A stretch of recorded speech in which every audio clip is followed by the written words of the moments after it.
সিংহাইর অবৈধ ইট ভাটা ও কৃষি জমির মাটি কাটা বন্ধে মানববন্ধন। মানিকগঞ্জের সিংহাইরে 3 ফসলি জমি থেকে ইট ভাটা অপসারণ, মাটি কাটা বন্ধ ও ইট ভাটার বিষাক্ত ধোঁয়ায় কৃষকের ধান পোড়ানোর প্রতিবাদে মানববন্ধন অনুষ্ঠিত হয়েছে।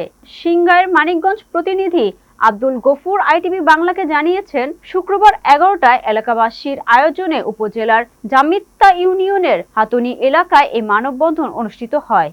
মানববন্ধনে জামিত্তা ইউনিয়ন বিএনপির সভাপতি মোহাম্মদ রফিকুল ইসলামের সভাপতিত্বে ও বাংলাদেশ জামায়াতে ইসলামের মোহাম্মদ উল্লাহর সঞ্চালনায় বক্তব্য রাখেন ইউনিয়ন বিএনপির সাধারণ সম্পাদক মোহাম্মদ মিজানুর রহমান, যুবদলের সিনিয়র যুগ্ম আহ্বায়ক ইঞ্জিনিয়ার আবু সায়েম প্রমুখ। বক্তারা অভিযোগ করে বলেন, দীর্ঘদিন ধরে জামিত্তার 3 ফসলি কৃষি জমি থেকে অবৈধভাবে মাটি কেটে ইট ভাটায় নেওয়া হচ্ছে।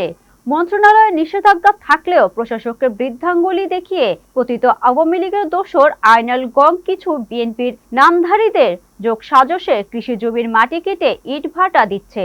দ্রুত অবৈধ ইট ভাটা উচ্ছেদ, কৃষি জমির মাটি কাটা বন্ধ, কৃষকের ক্ষতিপূরণ সহ দোষীদের বিরুদ্ধে আইনগত ব্যবস্থা নেওয়ার দাবি জানান।